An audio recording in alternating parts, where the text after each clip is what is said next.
അൽ Falah English മീഡിയത്തിലെ രക്ഷിതാക്കൾക്കുള്ള parenting training class ആണ് ഇവിടെ നടക്കുന്നത്. കുട്ടികളുടെ പഠനവുമായി ബന്ധപ്പെട്ട് അറിഞ്ഞിരിക്കേണ്ട ഏറ്റവും പ്രധാന വിഷയങ്ങളാണ് സംസാരിക്കാൻ ഉദ്ദേശിക്കുന്നത്. ആദ്യമായി എന്റെ രക്ഷിതാക്കളോട് ഒരു ചോദ്യമാണ് ചോദിക്കാൻ ഞാൻ ഉദ്ദേശിക്കുന്നത്. സാധാരണ നമ്മൾ മക്കളെ സ്കൂളിൽ പറഞ്ഞേക്കുന്നു. എന്തിനാണ് കുട്ടികളെ സ്കൂളിൽ പറഞ്ഞേക്കുന്നത് എന്നാണ് എനിക്ക് ചോദിക്കാനുള്ളത്. എന്തിനാണ് നിങ്ങൾ കുട്ടികളെ സ്കൂളിൽ പറഞ്ഞേക്കുന്നത്? ഒരു വീട് നിർമ്മിക്കുന്നവനോട് ഞാൻ ചോദിക്കും എന്തിനാണ് വീട് നിർമ്മിക്കുന്നതെന്ന്. ഒരു ഡ്രൈവറോട് ഞാൻ ചോദിക്കും എന്തിനാണ് നിങ്ങൾ ഡ്രൈവ് ചെയ്യുന്നതെന്ന്. ഏത് ജോലി ചെയ്യുന്ന ആളോടും ഞാൻ ചോദിക്കും അതെന്തിനാണ് ചോദിക്കും. നിങ്ങളോട് ഞാൻ ചോദിക്കുന്നു, നിങ്ങളുടെ മക്കളുടെ വിഷയത്തിന് വേണ്ടി നിങ്ങൾ ഇവിടെ വന്നു, എന്തിനാണ് നിങ്ങൾ സ്കൂളിലേക്ക് കുട്ടികളെ പറഞ്ഞേക്കുന്നത്? എന്തെങ്കിലും ആൻസർ ഉണ്ടെങ്കിൽ പറയാം. കാരണം ഓരോരുത്തരുടെയും പ്രതികരണം എന്താണെന്ന് എനിക്കറിയില്ല. വേണ്ട, നിങ്ങൾ കുട്ടികളെ സ്കൂളിൽ പറഞ്ഞേക്കുന്നതിന്റെ ഉദ്ദേശം എന്താ? കുട്ടികളെ എന്തിനാ സ്കൂളിൽ പറഞ്ഞേക്കുന്നത്? എന്തിനാണ്? പഠിക്കാൻ. അതങ്ങ് പറഞ്ഞാൽ പോലും ഒരു 5 മിനിറ്റ് വെറുതെ നിർത്തായി. പഠിക്കാൻ വേണ്ടിയിട്ട്. പഠിച്ചിട്ട് മാർക്ക് ഉണ്ടാവണോ ഉണ്ടാവണ്ടേ? മാർക്ക് ഉണ്ടാവണം. മാർക്ക് മാത്രം ഉണ്ടായാൽ മതിയോ അല്ലെങ്കിൽ വേറെന്തെങ്കിലും ഉണ്ടാവേണ്ടതുണ്ടോ? മാർക്ക് മാത്രം. നിങ്ങളുടെ കുട്ടി പഠിക്കാൻ വേണ്ടിയിട്ടാണ് സ്കൂളിൽ പറഞ്ഞേക്കുന്നത് പറഞ്ഞു.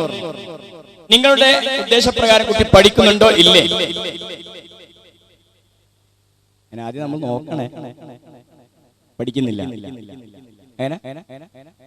കിട്ടുന്നില്ല.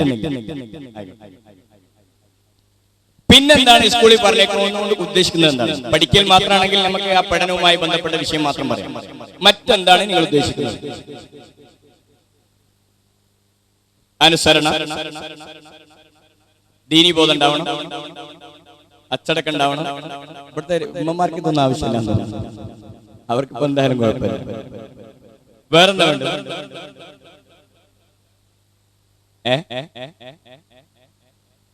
അനുസരണം ഉണ്ടാവണ്ടേ? ഞാൻ അങ്ങോട്ട് ചോദിക്കാം. വേണോ? നല്ല സ്വഭാവം ഉണ്ടാവണം, നല്ല പഠനത്തിൽ ഉന്നതങ്ങളിൽ എത്തണം. വേണ്ടേ? വേണം. ഇതുവരെയുള്ള പഠനം അന്വേഷിച്ച് നോക്കുമ്പോ ഈ അവസ്ഥയിൽ കുട്ടി എത്തിയിട്ടുണ്ടോ ഇല്ലേ? ഉണ്ടോ ഇല്ലേ? ഇല്ല. ഉണ്ടോ ഇല്ല? ഉണ്ടില്ല. ഏതെങ്കിലും ഒന്ന് പറ. ഉണ്ടോ ഇല്ലേ? എത്തിയിട്ടില്ല. എന്താ ഇനി ചെയ്യും? ഇനി നിങ്ങളുടെ വീട്ടിലേക്ക് പോവാ. സ്കൂൾ തന്നെ കിടക്കട്ടെ, ഒരു പഠിക്കാതിരിക്കുക. നിങ്ങളുടെ വീട്ടിൽ നിങ്ങളുടെ മക്കൾ വികൃതി കാണിക്കുന്നുണ്ടോ? ഉണ്ടോ? പറയുന്നത് കേൾക്കുന്നില്ല എന്ന് പരാതി ഉണ്ടോ? അതുണ്ടോ? കേൾക്കുന്നില്ല എന്ന് പരാതി ഉണ്ടോ ഇല്ലേ? ഉണ്ട്. അല്ലെ പറയുന്നത് അനുസരിക്കുന്നില്ല എന്നാ? ചില രക്ഷിതാക്കളൊക്കെ വന്ന് പറയും പറയുന്നത് കേൾക്കുന്നില്ല. അങ്ങനെയാണ് ഒരു ENT കാണിക്കണമെന്ന് ഞാൻ പറയാറുള്ളത്. ഒരു ഡോക്ടറെ കാണിച്ചിട്ട് ചെവി ഒന്ന് ചെക്ക് ചെയ്ത് കാണാൻ പ്രശ്നം പരിഹരിക്കും. അവര് അക്രമ സ്വഭാവം കാണിക്കുന്നുണ്ട്, അനുജനെ ജ്യേഷ്ഠനെ കടിക്കുന്നുണ്ട്. ഉണ്ടോ ഇല്ലേ? ഉണ്ട്. എങ്കിൽ നിങ്ങൾ ഇതുവരെ ആ കുട്ടിയുടെ ആ വിഷയത്തിൽ നിങ്ങൾ എന്താണ് ചെയ്തത് എന്നാണ് എനിക്ക് ചോദിക്കാനുള്ളത്. ഇങ്ങനെയൊക്കെ സംഭവം ഉണ്ടായല്ലോ, നിങ്ങൾ എന്താണ് ചെയ്തത്? ഒന്നും ചെയ്തില്ലല്ലോ. ഉണ്ട്. എന്ത് നിങ്ങൾ ചെയ്തത് നമുക്ക് എന്താണെന്നറിയാം. ഞാൻ ചോദിക്കട്ടെ, നിങ്ങളുടെ മകൻ വന്നിട്ട് പറയാണ് ഉമ്മ എനിക്ക് തലവേദനയാകുന്നുണ്ട് എന്ന് പറഞ്ഞാൽ നിങ്ങൾ എന്താ ചെയ്യാ? ഉപ്പയോട് ആയിക്കോട്ടെ. സാധാരണ ഉമ്മമാരാണ് കൂടുതൽ കേൾക്കുക, അതുകൊണ്ടാണ് ഉമ്മ എന്ന് പറഞ്ഞത്. എന്താ ചെയ്യാ? എവിടെ ആദ്യം ഒഴിഞ്ഞു ആയിക്കോട്ടെ, സ്നേഹമുള്ള ഉമ്മ. പിന്നെ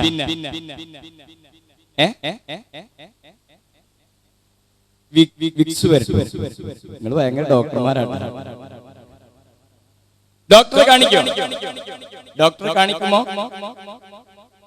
അല്ലെങ്കിൽ നിങ്ങൾ പറയോ മോനെ ഊരവേദനയും കാലുവേദനയൊക്കെ ഉണ്ടാവാൻ സാധ്യതയുണ്ട്, ഒരു 4 ദിവസം കൂടി കഴിയട്ടെ എന്ന് ഡോക്ടറെ കാണിക്കാന്ന് പറയുന്നു?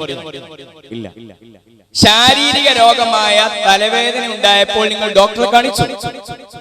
പക്ഷേ മാനസിക പെരുമാറ്റ പ്രശ്നമാകുന്ന വികൃതി, അനുസരണക്കേട്, അക്രമ സ്വഭാവം തുടങ്ങിയിട്ടുള്ള ഏതെങ്കിലും കേസ് വന്നപ്പോൾ നിങ്ങൾ ഏത് ഡോക്ടറെ കാണിച്ചിട്ടുണ്ടോ? നിങ്ങളെ മക്കൾ നന്നാവണമെന്ന് താല്പര്യമുണ്ടോ? ഉണ്ടോ? ഇല്ലേ? ഉണ്ട്. അതിയായ ആഗ്രഹമാണോ? അല്ല, ഞാൻ ചോദിച്ചപ്പോൾ പറയാം.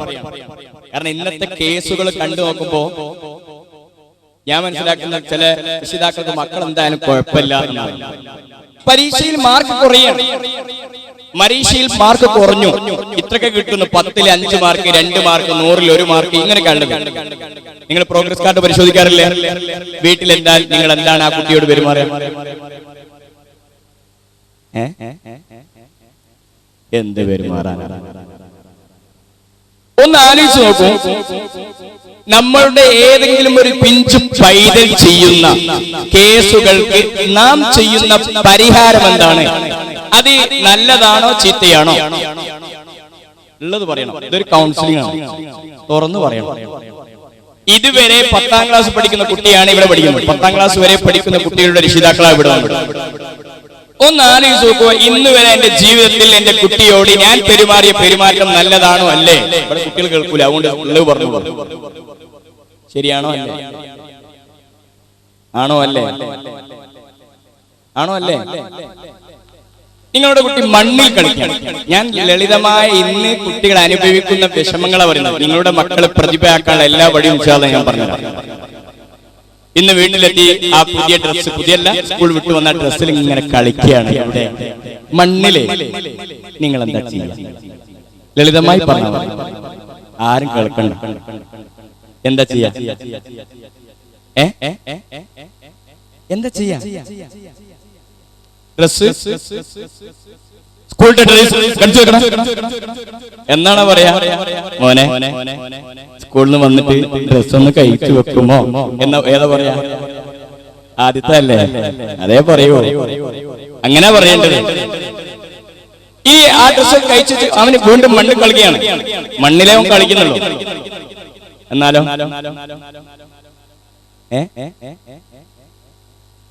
ഡ്രസ് കഴിച്ചിട്ടു മണ്ണിലാ കളിക്കണം. എന്ത് ചെയ്യും? ഞാൻ എന്തിനാ ഇത് ചോദിക്കുന്നത്? പരിഹാരമൊക്കെ ഞാൻ പറഞ്ഞില്ല. പക്ഷെ നിങ്ങൾ എന്താ ചെയ്യുന്നതെന്ന് അറിയുമ്പോഴാണോ നിങ്ങൾക്ക് ശരിയോ തെറ്റോ എന്നറിയും. അതുകൊണ്ടാണ് ചോദിക്കുന്നത്, നിങ്ങൾ എന്താ ചെയ്യാൻ? മണ്ണിൽ കളിക്കാൻ അനുവദിക്കുമോ? ഇല്ലേ? അനുവദിക്കൂലല്ലോ. കാരണം കുട്ടികളെ അങ്ങനെ മണ്ണിൽ കളിക്കാൻ അനുവദിച്ച വലിയ പ്രശ്നമാണ്, രോഗം ഉണ്ടാവും. ഇനി മഴയത്ത് കളിച്ച് ഇങ്ങനെ വരികയാണെങ്കിൽ നമ്മൾ നേരത്തെ പറഞ്ഞ പോലെ ചെയ്യും. ഇനി നമ്മൾ കുട്ടിപ്രായത്തിലേക്ക് പോകും. നമ്മൾ സ്കൂൾ പോയിട്ടില്ലേ? അന്ന് സ്കൂൾ വിട്ട് വരുമ്പോ മഴ കൊണ്ടില്ലായിരുന്നു? ഉണ്ടായിരുന്നോ? അന്ന് മഴ കൊണ്ടിട്ട് പുസ്തക തലയിൽ വെച്ചുകൊണ്ട് ഓടിയിട്ട് വീട്ടിൽ വന്നില്ലായിരുന്നോ? എന്നിട്ട് ആ ഒരു ആഘോഷം അതൊന്ന് മനസ്സിൽ ഇപ്പൊ കൊണ്ടുവന്നാട്ടെ. ഇപ്പൊ നിങ്ങൾക്ക് സന്തോഷാണോ ദുഃഖാണോ തോന്നുന്നത്? സന്തോഷം. ഈ സന്തോഷം ഭാവിയിൽ മക്കൾക്ക് ഉണ്ടാവണ്ടേ?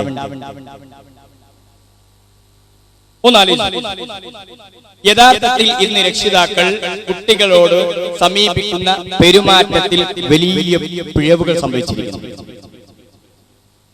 വാർത്തകൾ ഞാൻ കേൾപ്പിക്കാം. കുട്ടിക്ക് ജനിച്ചാൽ സ്വൈര്യല്ല. നവജാത ശിശുവിനെ ജീവനോടെ കുഴിച്ചിട്ടതായി സംശയം. അമ്മയും മകളും അറസ്റ്റിൽ. 1. ക്രൂര പീഡനത്തിന് ഇരയായ ബാലന് മസ്തിഷ്ക മരണം. ഷഫീഖ് എന്ന് പറയുന്ന വിദ്യാർത്ഥി. 6 വയസ്സുകാരനെ ചട്ടക കൊണ്ട് പൊള്ളിച്ച അമ്മ അറസ്റ്റിൽ. ചട്ടക കൊണ്ടേ നിങ്ങളടുത്ത് വരല്ലേ സ്ലൈറ്റിൽ ഒന്ന് എഴുതി തരുമെന്ന് പറയുമ്പോ ചട്ടക ഒറ്റ അടി. നിങ്ങളല്ല, നിങ്ങളെ വീട്ടുകാർ. കുട്ടിയെ മർദ്ദിച്ചെന്ന് പരാതി. അപ്പൂപ്പൻ അറസ്റ്റിൽ. വലിയപ്പക്കും ഇതാ പരിപാടി. സ്വത്ത് തർക്കം. 2 വയസ്സുകാരന് ശിക്ഷ. മറ്റൊന്നുണ്ട്, അത് നിങ്ങൾക്ക് കാണാം. കുട്ടികൾ പഠിക്കുന്ന വിഷയത്തിൽ എവിടെയെങ്കിലും പിഴവ് വരുമ്പോൾ രക്ഷിതാക്കൾ കുട്ടിയെ ശിക്ഷിക്കുന്നു, ശകാരിക്കുന്നു. ഫോർ എക്സാമ്പിൾ, നിങ്ങൾ ഇന്ന് വീട്ടിൽ പോയിട്ട് പുസ്തകം വായിക്കാൻ മോനെ, ദിസ് ഈസ് ആപ്പിൾ, ഇത് ആപ്പിൾ ആണ്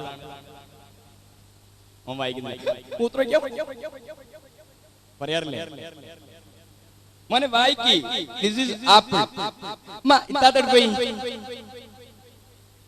മോനെ വായിക്ക്. എന്നോട് ഞാൻ പറഞ്ഞത് ദിസ് ഈസ് ആപ്പിൾ. വെള്ളത്തിൽ ദാഹിക്കുന്നു. എന്നോട് ഞാൻ കുറെ നേരം 100 തവണയായി ഞാൻ പറയുന്നു ദിസ് ഈസ് ആപ്പിൾ. കുട്ടി ഇങ്ങനെ അന്തപ്പെടും. പടച്ചോനെ 4 തവണ പറഞ്ഞപ്പോ 100 ആയോ? വല്ലാത്തൊരു കണക്കന്നാട്ടോ. ഇപ്പൊ ആർക്കാണ് പഠന പ്രശ്നമുള്ളത്? കുട്ടിക്കാണോ ഉമ്മക്കാണോ? ആർക്കാണ് ആദ്യം ക്ഷമ പോകുന്നത്? അവർക്കാണ് സൂക്കേട്. ഞാൻ പറഞ്ഞില്ല ആർക്കാണെന്ന്. ആർക്കാ ആദ്യം ക്ഷമ പോയത്? എന്താണ് ഈ കുട്ടിക്ക് സംഭവിച്ചത്? ഇതൊരു കേസാണ്. നിങ്ങളുടെ മക്കൾ പഠനത്തിൽ നല്ല മേഖലയിൽ എത്തിയിട്ട് ഉയരങ്ങളിൽ എത്തണമെന്ന് താല്പര്യമുണ്ട്. കുട്ടി നല്ലൊരു പ്രതിഭയായി തീരണമെന്ന് അതിയായ ആഗ്രഹമുണ്ടെങ്കിൽ ഞാൻ പറയുന്ന ചില വിഷയങ്ങൾ പഠിച്ചു വെച്ചു. കാരണം നമ്മൾ മക്കൾക്ക് സ്ട്രെസ് കൊടുക്കുകയാണ്. അതാണ് ഞാൻ ചോദിച്ചത്. നിങ്ങളുടെ മക്കൾ ഭാവിയിൽ നന്നായി പ്രതിഭയാവണമെന്ന് നിങ്ങൾക്ക് ആഗ്രഹമുണ്ടോ? നമ്മുടെ മക്കളെ സ്കൂളിൽ പഠിക്കാൻ പറഞ്ഞയച്ചിട്ട് അവർ പഠനത്തിൽ എവിടെയെങ്കിലും വീക്ക് വരുന്നുവെങ്കിൽ ഇന്നത്തെ പഠനമനുസരിച്ച് 50ഓളം കാരണങ്ങളെ കൊണ്ട് പഠനത്തിൽ പ്രശ്നം ഉണ്ടാവാം. 50ഓളം കാരണങ്ങൾ. ഇന്ന് വരെ നിങ്ങൾ കുട്ടിയോട് ആ രീതിയിലായിരുന്നു പെരുമാറുന്നത്? ഒന്ന് ആലോചിച്ച് നോക്കട്ടെ. ഇന്നലെ പത്രത്തിൽ വന്ന റിപ്പോർട്ട് ഞാൻ നിങ്ങൾക്ക് കാണിച്ചു തരാം.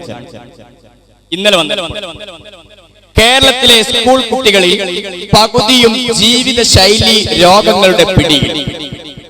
കേരളത്തിൽ പഠിക്കുന്ന പകുതി കുട്ടികൾക്കും 150% വിദ്യാർത്ഥികൾക്കും ജീവിത ശൈലി രോഗങ്ങൾ എന്ന് പറഞ്ഞാൽ പ്രമേഹം അതുപോലെയുള്ള അസുഖങ്ങൾ വന്നുകൊണ്ടിരിക്കുകയാണ്. നിങ്ങളുടെ മക്കൾക്കുണ്ടാവും. എന്താ പറയാൻ കാരണം അറിയോ? പഠനത്തിരക്കിനിടയിൽ പ്രഭാത ഭക്ഷണം ഒഴിവാക്കുന്നത് 40% പേരാണ്. പഠനത്തിന്റെ തിരക്കിനിടയിൽ പ്രഭാത ഭക്ഷണം. ഏതുപോലെ ചുമരില്ലാതെ ചിത്രം വരക്കാൻ കഴിയും? ഇല്ല. ഒന്നാലോചിച്ച് പഠിക്കാൻ വേണ്ടി നിർബന്ധിക്കാൻ ഇന്നത്തെ രക്ഷിതാക്കളെ എത്ര കഷ്ടപ്പാടാന്നറിയോ? ഈ അടുത്ത് ഒരു രക്ഷിതാവ് എന്റെ അടുത്ത് ഒരു കുട്ടിയെ തന്നു. ഞാൻ നോക്കുന്ന സമയത്ത് കുട്ടിയെ കൗൺസിൽ ചെയ്യാൻ വേണ്ടിയിട്ടാണ്. 7ാം ക്ലാസ് പഠിക്കുന്ന കുട്ടിയാണ്. പെൺകുട്ടി, നല്ല പഠനമുള്ള കുട്ടിയാണ്. ഞാൻ ആ കുട്ടിയോട് ചോദിച്ചു മാതാവിന്റെ പെരുമാറ്റം എങ്ങനെയാണ്. അപ്പൊ ആ കുട്ടി തന്റെ ഡ്രസ്സിന്റെ കയ്യൊന്നും ഇങ്ങനെ മേൽപോട്ട് പൊന്തിച്ചിട്ട് കാണിച്ചു തന്നു. പെരുമാറ്റം, മാതാവിന്റെ പെരുമാറ്റം ബെൽറ്റ് കൊണ്ട് അടിച്ചിട്ട്. ഒരു എഡ്യൂക്കേറ്റഡ് ആയ ഒരു മാതാവാന്ന് മനസ്സിലാക്കിയോളി. നല്ല എഡ്യൂക്കേറ്റഡ് ആയ മാതാവ്. ഞാൻ ചോദിച്ചു അതെന്തിനാണ്? കുട്ടി പറഞ്ഞു 50ൽ 49 മാർക്ക് ആയതിന് പേരിൽ ഒരു മാർക്ക് കുറഞ്ഞപ്പോ ഒരു മാർക്ക് ഇവിടെ തന്നതാ. ഒന്നാലോചിച്ചു. ഇന്ന് പഠിച്ചു വെച്ചോളി. KG ക്ലാസ് പഠിക്കുന്ന കുട്ടി മുതൽ +2 ഡിഗ്രി മൊത്തം പഠിക്കുന്ന കുട്ടികൾ സ്ട്രെസ് അനുഭവിച്ചുകൊണ്ടിരിക്കുകയാണ്. മാനസിക പിരിമുറുക്കം. അത് അവരുടെ ശരീരത്തിനെയും മനസ്സിനെയും ബാധിക്കുന്നു എന്നാണ്. ഒന്ന് ആലോചിച്ച് നോക്കൂ. നിങ്ങളുടെ മക്കൾ ക്ലാസ് റൂമിലേക്ക് വരുന്നത് സന്തോഷത്തോടു കൂടിയാണോ ദുഃഖത്തോടു കൂടിയാണോ?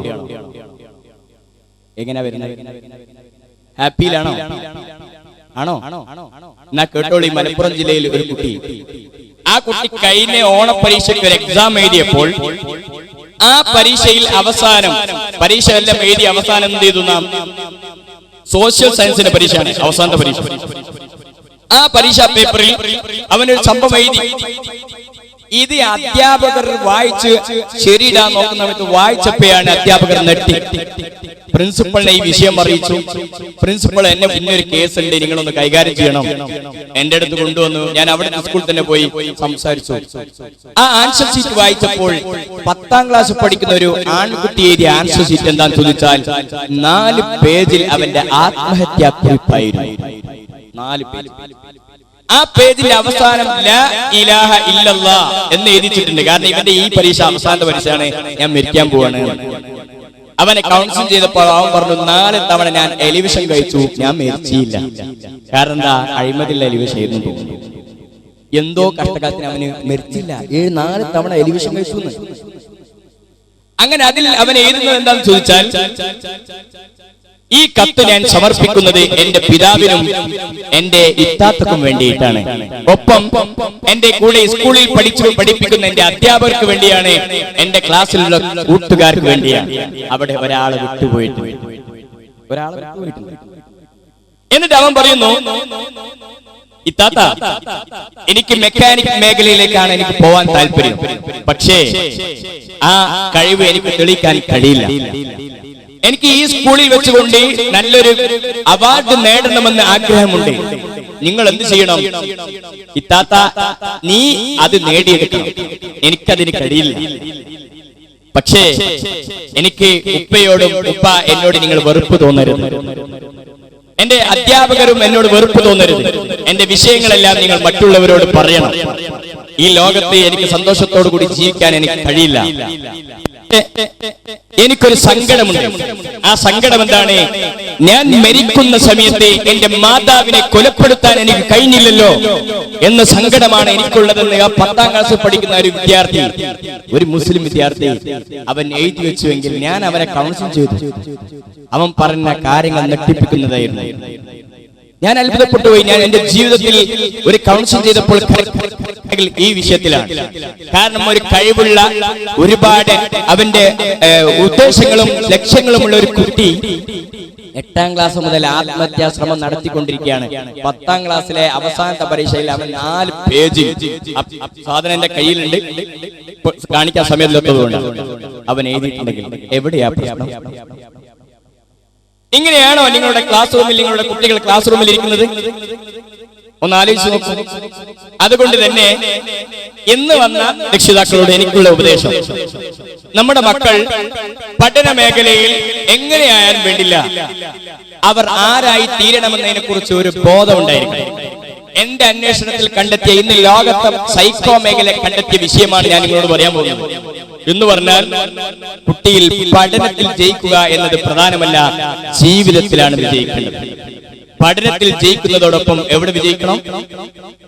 ജീവിതത്തിൽ. അതിനെന്താ വേണ്ടത്? ഈ രീതിയിൽ കുട്ടി പഠിച്ചിട്ട് കാര്യമുണ്ടാവും? ജീവിതശൈലി രോഗങ്ങളുമായിട്ട്, പ്രമേഹവും കൊളസ്ട്രോളും ആയിട്ട് ജീവിച്ചിട്ട് കാര്യമുണ്ടാവും? ഉണ്ടോ? അല്ലേ? പ്രഭാത ഭക്ഷണം. എങ്കിൽ നിങ്ങളുടെ ഒരു ദിവസത്തെ ഒരു കുട്ടിയുടെ ജീവിതം ഒന്ന് ആലോചിക്കട്ടെ. രാവിലെ എഴുന്നേൽപ്പിക്കുന്ന രംഗം എങ്ങനെയാണ് രക്ഷിതാക്കളെ? നിങ്ങൾ ഒന്ന് പറഞ്ഞാൽ. രാവിലെ എഴുന്നേൽപ്പിക്കുന്ന രംഗം ഇല്ല, പറയാനില്ല. എങ്ങനെ എഴുന്നേൽപ്പിക്കല്? കുട്ടികളെ എഴുന്നേറ്റിട്ടാണോ നിങ്ങൾ എഴുന്നേൽക്കാനുള്ളത്? അല്ലെങ്കിൽ നിങ്ങൾ എഴുന്നേറ്റിട്ടാണോ കുട്ടികളെ? വേറെ കൺഫ്യൂഷനാണ്. കുട്ടികളെ എഴുന്നേറ്റാണ് അല്ല, നിങ്ങൾ എഴുന്നേറ്റാ കുട്ടികൾ? നിങ്ങൾ 7 മണിക്ക്, കുട്ടികൾ 8 മണിക്ക്, നിങ്ങൾ 5 മണിക്ക് തന്നെ. അതെ, കൃത്യനിഷ്ഠതയുള്ളവർ ആയിക്കോട്ടെ. എന്നിട്ട് കുട്ടികളെ വിളിക്കുന്ന രംഗം നോക്കണേ. ഏറ്റവും കൂടുതൽ കുട്ടികൾ മാനസിക സന്തോഷത്തോടു കൂടിയാണ് ക്ലാസ് റൂമിലേക്ക് പോകുന്നതെന്നാണ് എന്റെ ചോദ്യം. നിങ്ങൾ പഠിപ്പിക്കാൻ പറഞ്ഞേക്കുന്നത്. എനിക്ക് ഒരുപാട് വേറെ വിഷയങ്ങൾ പറയേണ്ടതുണ്ട്, പക്ഷേ ഈ വിഷയമാണ് ഇന്ന് എനിക്ക് പറയാൻ ഉദ്ദേശിച്ചത്. കാരണം അത്രക്കും പീഡനങ്ങൾ ഇന്ന് കുട്ടികൾ അനുഭവിക്കുകയാണ്. എന്റെ അടുത്ത് ആയിരക്കണക്കിന് കുട്ടികളെ മാത്രം കൗൺസിൽ ചെയ്ത റിപ്പോർട്ടുകൾ എന്റെ കയ്യിലുണ്ട്. അവരുടെ മനസ്സിന്റെ പൊട്ടിത്തെറികൾ. രാവിലെ വിളിക്കുന്ന രംഗം ആലോചിക്കട്ടെ, എങ്ങനെ ഉണ്ടായാലും നിങ്ങൾ വീട്ടിലേക്ക് എങ്ങനെ? പോത്തുപോലെ കടന്നുറങ്ങും. രാവിലത്തെ സുപ്രഭാതം പോത്തുപോലെ കടന്നുറങ്ങും. ഒരു ദിവസം രാവിലെ ഒരു കുട്ടി എഴുന്നേറ്റു. മോനെ എഴുന്നേൽപ്പിച്ചിട്ട് ബ്രഷ് ചെയ്യാൻ വേണ്ടി ഇങ്ങനെ ബ്രഷ് ആയിട്ട് നിൽക്കുകയാണ്. എവിടെ? സ്റ്റെപ്പിന്റെ മുകളിൽ. സാധാരണ 6 മണിക്ക് നിൽക്കാറുണ്ട്, അങ്ങനെ നിൽക്കുന്നുണ്ട്. അന്ന് ഭാര്യ ഭർത്താവിനെ ജോലിക്ക് പറഞ്ഞു. പിറ്റേ ദിവസം അന്നും വന്ന് ഇരിക്കുന്നുണ്ട്. ആര്? പൊന്നാര മോള്, 3ാം ക്ലാസ് പഠിക്കുന്ന കുട്ടിയാണ്. അന്നും അതുപോലെ ഉമ്മ.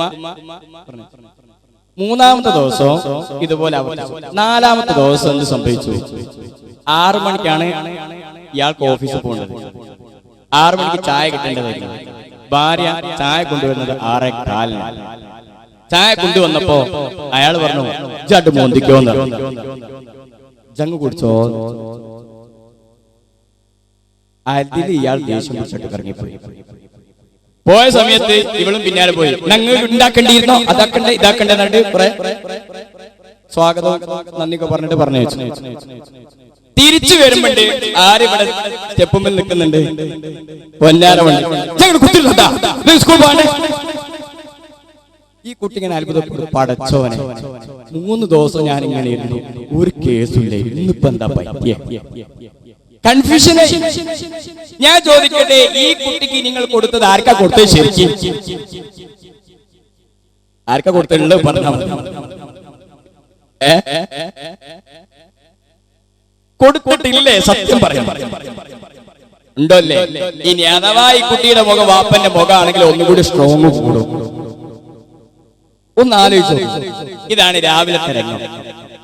എങ്കിൽ ഞാൻ പറയുന്നു, ഇന്ന് പഠനം കണ്ടെത്തിയത് ഏറ്റവും കൂടുതൽ മാനസിക പിരിമുറുക്കം അനുഭവപ്പെടുന്ന സമയം രാവിലെ 7 മുതൽ 9 മണിന്റെ ഇടയിലാണ് ഏറ്റവും കൂടുതൽ മാനസിക പിരിമുറുക്കം കുട്ടികൾ അനുഭവപ്പെടുന്നത്. ആ സമയത്തെങ്കിലും മദ്രസയിലേക്കും സ്കൂളിലേക്കും പറഞ്ഞേക്കുമ്പോ വളരെ സന്തോഷത്തോടു കൂടി പൊന്നാര ഉമ്മ നിങ്ങൾ പറഞ്ഞു വെച്ചിട്ടുണ്ടോ? അതെങ്ങനെ പറഞ്ഞേക്കേണ്ടത്, അതാ ഞാൻ പഠിപ്പിക്കാൻ പോകുന്നത്. രാവിലെ മക്കളെ എഴുന്നേൽപ്പിക്കുന്നു, അതൊരു ശീലമാക്കി മാറ്റിയാൽ ഒരു പ്രശ്നം ഉണ്ടാവില്ല. പിന്നെ എന്താ, കുറച്ച് നേരത്തെ എഴുന്നേൽക്കും, ചിലപ്പോൾ വൈകി എഴുന്നേൽക്കും. എന്താ, രാത്രിയത്തെ നോക്കണം. എവിടെ രാത്രി ഉറങ്ങിയ സമയം അവർ കണ്ടത് എന്തൊക്കെ നോക്കണം. അതിനനുസരിച്ച് രാവിലെ എഴുന്നേൽക്കുന്ന ശീലം ഉണ്ടാകുക. ഒരു ദിവസം 5 മണിക്ക്, നിങ്ങൾ 6 മണിക്ക്, ഒരു ദിവസം കുട്ടി 6 മണിക്ക്, നിങ്ങൾ 7 മണിക്ക്. ഇങ്ങനെയാണെങ്കിൽ ഒരു പങ്ക്ച്വാലിറ്റി ഉണ്ടാവില്ല. രാവിലെ കുട്ടി എഴുന്നേൽക്കുന്നു. നിങ്ങളുടെ കുട്ടി LKG UKG പഠിക്കുന്ന കുട്ടിയാണെങ്കിൽ സ്വന്തമായി ബ്രഷ് ചെയ്യണം. ഇപ്പോഴും ചില രക്ഷിതാക്കളുണ്ട്, ബ്രഷ് ചെയ്ത് കൊടുക്കുന്നതും ഉമ്മ, കുളിപ്പിക്കുന്നതും ഉമ്മ, അതുപോലെ ബട്ടൺസ് ഇട്ട് കൊടുക്കുന്നതും ഉമ്മ, കുപ്പിയിൽ വെള്ളം ഒഴിക്കാൻ പോകുമ്പോൾ അറ്റാടിയാ ഞാൻ ഒഴിച്ചരാം, ഇനി അവിടെ പോക്കൂ, അത് ഒഴിച്ചു കൊടുക്കുന്നത് ഉമ്മ, ബട്ടൺസ് ഇട്ട് കൊടുത്ത് എല്ലാം റെഡിയാക്കി, ടൈ ഒന്ന് ചെയ്താൽ മെരിക്കുകയാണെങ്കിൽ മെരിക്കട്ടെ, അങ്ങനെ കിടക്കി, എന്നിട്ട് ഒരു ഓക്സിജന് പുറത്തോ കയറ്റി ബസ്സിന് ഇങ്ങനെ കാത്തിരിക്കുകയാണ്. അപ്പൊ നോക്കുന്ന സമയത്ത് എന്റെ ബയോളജിന്റെ പുസ്തകം കാണില്ല, നോക്കുമ്പോ തൊപ്പി കാണില്ല, ഒരൊറ്റ കുൽക്കല, ഭയങ്കര കുൽക്ക്. ആ കുൽക്കലോട് കൂടിയുള്ള തീർന്നിട്ടുണ്ടാവും. ഇതുമായിട്ട് അങ്ങനെ പോകുന്നത്. അപ്പൊ ക്ലാസ്സിലേക്ക് എത്തുന്നു, ബസ് വരുന്ന ഒറ്റത്തള്ള കുട്ടിക്കൊള്ളിട്ടോ. അങ്ങനെ കുട്ടി സ്കൂൾ വന്നിരിക്കുന്നു. അപ്പയാണ് 1ാം ക്ലാസ്സിലെ പുസ്തകത്തിൽ അപ്പൻ ബാപ്പ ഉമ്മൻ ഉമ്മ, ശരിയാ ഉമ്മനക്കാൻ ശരിയാക്കി കൊടുക്കുക. കുട്ടി അതാ പഠിക്കുന്നത്, അല്ലെങ്കിൽ ഫാദർ മദർ. ഈ കുട്ടിയുടെ മനസ്സിൽ ഞാൻ ചോദിക്കട്ടെ, കുട്ടിയുടെ മനസ്സ് ലേണിംഗ് റെഡിനെസ് എന്ന് പറയുന്ന പഠന സന്നദ്ധ ക്ലാസ് റൂമിൽ ഉണ്ടാവില്ലേ? ഒരു കുട്ടിക്ക് തലച്ചോറിലേക്ക് സംഭവങ്ങൾ കയറണമെങ്കിൽ മനസ്സ് ഫ്രീ ആവണം. ലേണിംഗ് റെഡിനെസ് എന്ന് പറയാ പഠന സന്നദ്ധത, പഠിക്കാനുള്ള സന്നദ്ധത ഉണ്ടായാലേ കുട്ടി പഠിക്കൂന്ന. അതിന്റെ ഒരു ഘടകമാണ് മനസ്സിന്റെ ഫ്രീ മൈൻഡ്. മനസ്സിലായ? അത് ഉദാഹരണം തിരിയണമെങ്കിൽ മനസ്സിലാക്കിയാൽ മതി. നിങ്ങൾ മക്കൾ വീട്ടിലെത്തിയിട്ട് രാത്രി പുസ്തകം വായിക്കാനിരിക്കാൻ പറഞ്ഞു, മോളെ നാളെ ഹോംവർക്ക് ചെയ്യാനല്ലേ, ചെയ്തോ. നിങ്ങൾ വന്നിട്ട് സീരിയലും കണ്ട് കുങ്കുമപ്പൂവും കണ്ടിങ്ങനെ ഇരുന്നു. ആ സമയത്ത് നിങ്ങൾ TV കാണുന്നു, കുട്ടി പഠിക്കുന്നു. കുട്ടിയുടെ ശ്രദ്ധ പാഠപുസ്തകത്തിലാണോ ഉണ്ടാവുക, അല്ലെങ്കിൽ ഇതിലേക്കാണോ ഉണ്ടാവുക? ഏതാ പറ. ഇനി നിങ്ങൾ കുട്ടിയോട് പറയുന്നു, മോനെ 7 മണി മുതൽ 9 മണി വരെ പഠിച്ചോളണോ. കുട്ടി പഠിക്കൂല്ലേ? പഠിക്കൂല. കാരണം എന്താ, പുസ്തകം എടുത്തിട്ട് പറയും 7 മണി 9 മണി 9 മണിയൊക്കെ ഒരു സാധനം വേറൊന്നും ഇല്ലായിരുന്നു. അതാണ് ക്ലാസ് റൂമിൽ ഇരിക്കുമ്പോൾ മനസ്സ് ഫ്രീ ആവണം. അവന് എന്തുണ്ടാവാൻ പാടില്ല, ഒരു മാനസിക ടെൻഷൻ ഉണ്ടാവാൻ പാടില്ല. അതാണ് ലേണിംഗ് റെഡിനെസ് എന്ന് പറയുന്നത്.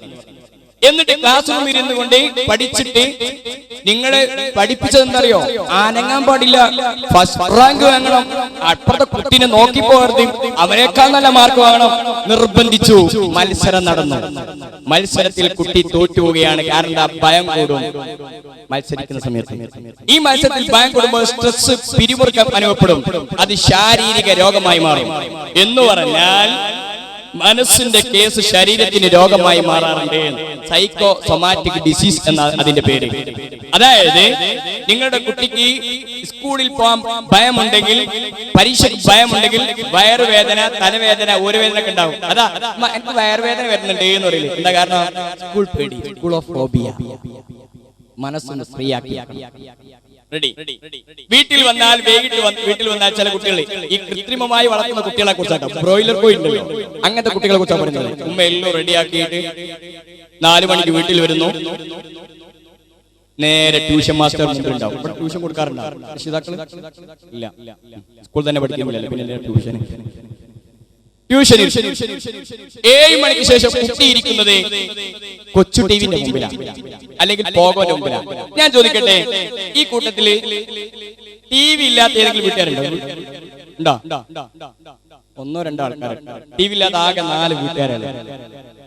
ആ വീട്ടിൽ കമ്പ്യൂട്ടർ ഇല്ല എന്ന് പറയാൻ പറ്റും. ആ വീട്ടിൽ കമ്പ്യൂട്ടറോ ടിവിയോ ഇല്ലാത്ത വീട്ടുകാരുണ്ടോ? അത് ആ വീട്ടിൽ ചിലപ്പോൾ കറണ്ട് ഉണ്ടാവില്ല. ഇതെല്ലാം കൂടി ഉണ്ടെങ്കിൽ ഉണ്ടാവും. ഒന്ന് ആലോചിക്കണം, നമ്മുടെ മക്കൾ പ്രതിഭയാവാതെ പോയത് എന്തുകൊണ്ടാണ്? ടിവിന്റെ മുമ്പിൽ ഇരിക്കുന്നു, രാത്രി 10 മണിക്ക് കിടക്കുന്നു, 2 മണിക്ക് കുട്ടി നെട്ടി ഉണരുന്നു, പിന്നെ 5 മണിക്ക്. ഇതാണ് റൊട്ടേഷൻ നടക്കുന്നത്. ഈ കുട്ടി പരീക്ഷയിൽ മാർക്ക് വാങ്ങിയപ്പോൾ 100-ൽ 99 മാർക്ക്, 100-ൽ 100 മാർക്ക്. എന്നാൽ ഞാൻ പറയുന്നു, ആ കുട്ടി പഠനത്തിലെ ജയിച്ചിട്ടുള്ളൂ, ജീവിതത്തിൽ വിജയിക്കൂല. മനസ്സിലായ?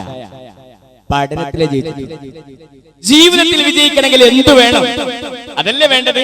ഞാൻ ചോദിക്കട്ടെ, ക്രിക്കറ്റ് ലോകത്ത് നിന്ന് ഒരാൾ പിന്മാറി. ആരാന്നറിയാവോ? സച്ചിൻ ടെണ്ടുൽക്കർ. ആ സച്ചിൻ ടെണ്ടുൽക്കർ നല്ലൊരു പ്രതിഭാ മേഖല സൃഷ്ടിച്ചു, ക്രിക്കറ്റ് മേഖലയിൽ. ഈ അടുത്ത് ചെസ്സിൽ തിളങ്ങിക്കൊണ്ടിരിക്കുന്ന ഒരു ഇന്ത്യക്കാരുണ്ട്, വിശ്വനാഥ് ആനന്ദ്. ശരിയല്ലേ?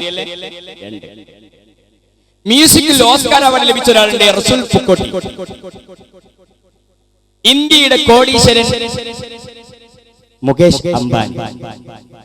ഞാൻ ചോദിക്കട്ടെ, 4 ആളുടെ പേര് ഞാൻ പറഞ്ഞു. ഈ 4 പേരും 100-ൽ 100 മാർക്ക് വാങ്ങിയവരാണോ? അല്ലേ? അല്ല. 4 പേരും ഒരേ മേഖലയിലാണോ? അതുമല്ല. പിന്നെ എന്തേ ലോകത്ത് ഇവർ ഓരോ മേഖലയിൽ വ്യത്യസ്തത സൃഷ്ടിച്ചു? വിവരം മാത്രം പോരെ, ഇന്ന് പെർഫോമൻസ്, കഴിവാണ് വേണ്ടത്. ഞാൻ ചോദിക്കട്ടെ, നിങ്ങളുടെ മക്കളെ നിങ്ങൾ പഠിപ്പിക്കുന്നുണ്ടല്ലോ, നിങ്ങളുടെ കുട്ടിക്ക് ഏത് കഴിവാ നിങ്ങൾക്കുള്ളത് അറിയാവോ? എന്ത് കഴിവാ നിങ്ങളുടെ മക്കൾക്കുള്ളത്? മക്കളുടെ കഴിവറിയാതെ പഠിപ്പിച്ചിട്ട് ഒരു കാര്യമില്ല. എന്ത് കഴിവാ നമ്മുടെ മക്കൾക്കുള്ളത്? ഒന്ന് ആലോചിച്ചു. ഇനി ഞാൻ പറയാം. രാവിലെ എഴുന്നേൽപ്പിക്കുന്നു, അവൻ തന്നെ ബ്രഷ് ചെയ്യുന്നു, അവൻ തന്നെ കുളിക്കുന്നു. 2 വയസ്സ് 2.5 വയസ്സാകുമ്പോൾ സ്വന്തമായി ചെയ്യണം. ചില ഉമ്മാര് ഭക്ഷണം വരെ ഇട്ടുകൊടുക്കുക. ശീലം മാറ്റണം കേട്ടാ. എന്നിട്ട് പറയൂ, ഇവൾ സ്വന്തം തിന്നില്ല സാറേ, എന്താ ചെയ്യാ? ചെയ്യേണ്ടത് ആരെയാ? ഞാൻ പറയുന്നില്ല, ഏതാ. അങ്ങനെ റെഡിയായി. ഇവൻ തന്നെ എന്ത് ചെയ്യുന്ന, ഞാൻ ചോറിട്ടൊക്കെ അവൻ ടിപ്പിൽ ചോറാക്കി, അവൻ തന്നെ ബാഗിലോ ടൈലബിളൊക്കെ നോക്കി പുസ്തകം വെച്ചു, അവൻ തന്നെ ബട്ടൺസ് ഇട്ടു. എന്തിനാ ഈ ബട്ടൺസ് ഇടാൻ പറയുന്നത് അറിയോ? ഈ കുട്ടി ബട്ടൺസ് ഇടുന്ന സമയത്ത് ബട്ടൺസ് ഇടുന്നതിൽ എന്തെങ്കിലും പിഴവ് സംഭവിച്ചാൽ അവന്റെ പഠനവുമായി ബന്ധപ്പെട്ട ഒരു കേസ് അവിടെ കിടക്കുന്നുണ്ട്. ഈ കൊന്തർപ്പല്ല് മുളച്ച മാതിരി ബട്ടൺസ് ഇടുന്നതൊക്കെ ഒന്ന് ബാക്കി. അങ്ങനെ സ്ഥിരമായി ചെയ്യുന്നുണ്ടെങ്കിൽ കേസാണ്. ഷൂ ധരിക്കുമ്പോൾ വലതും ഇടതും മാറിപ്പോകുന്നുണ്ടെങ്കിൽ കേസാണ്. സ്ഥിരമായി മാറുന്നുണ്ടെങ്കിൽ കേസാണ്. പഠനവുമായി ബന്ധപ്പെട്ട കേസാണ്. അങ്ങനെ അവൻ തന്നെ എല്ലാം ചെയ്തു, അവൻ തന്നെ എല്ലാം റെഡിയാക്കി. അവൻ ഒരു സാങ്കല്പിക ബസ്സിൽ വണ്ടി ഓടിച്ച് ഇങ്ങനെ പോവാണ്. അവന് സ്കൂളിലെത്തിയിട്ട് കളിച്ചിട്ട് അവൻ പോകുന്ന സമയത്ത് ഒരു മാവിനെ പറഞ്ഞപ്പോ ആ വീട്ടുകാരന് പറഞ്ഞു, ആരാന്റെ മാവാണ്, എറിയാൻ പാടില്ല. അപ്പൊ അവൻ ജീവിതത്തിൽ നിന്ന് പഠിച്ചു, ശരിയാ, ആരാന്റെ മാവിന് ഉമ്മ എറിയരുതെന്ന് പറഞ്ഞിട്ടുണ്ട്. ഇതാ അപ്പല്ലേ ആരാന്റെ മാവ്, ശരിയാ. അത് കുട്ടി ജീവിതത്തിൽ നിന്ന് പഠിച്ചു. സ്കൂളിലെത്തിയിട്ട് അവന്റെ പരിപാടി എന്താ? ക്ലാസ്സിലിരിക്കുന്നു, അവൻ പഠിക്കാനൊക്കെ ശ്രദ്ധിക്കുന്നുണ്ട്, പക്ഷെ പഠനത്തിൽ ശ്രദ്ധ കിട്ടുന്നില്ലേ, പഠിക്കുന്നൊക്കെ ഉണ്ട്. അങ്ങനെ പുറത്ത് വിടുന്ന സമയത്ത് നരി നരി ചുറ്റിവാ കൊല കൊല മുന്തിരി എന്നൊക്കെ പറഞ്ഞ് ചാടി ഓടിക്കളിച്ച് വൈകുന്നേരം സ്കൂളിട്ട് വന്നപ്പോ ഇവനൊക്കെ പുസ്തകമൊക്കെ നല്ല രീതിയിൽ വെച്ചു, ഡ്രസ്സൊക്കെ ഏറിഞ്ഞിട്ട് ഇവന് കളിക്കാൻ പോവുകയാണ്. എവിടെ? ഫുട്ബോൾ കളിക്കാൻ പോവുകയാണ്, വയലിൽ കളിക്കാൻ പോവുകയാണ്. ഉമ്മ പറഞ്ഞു 6 മണിക്ക് വരണം കേട്ടാ. 5:45 5:50 വീട്ടിലെത്തുന്നു. അവൻ മഗ്‌രിബിന് ശേഷം ഖുർആൻ ഓതുന്നു, പുസ്തകങ്ങൾക്ക് എടുത്ത് വായിക്കുന്നു. 10 മണിക്ക് കൃത്യം ഉറങ്ങുന്നു, 5 മണിക്ക് വീണ്ടും എഴുന്നേൽക്കുന്നു.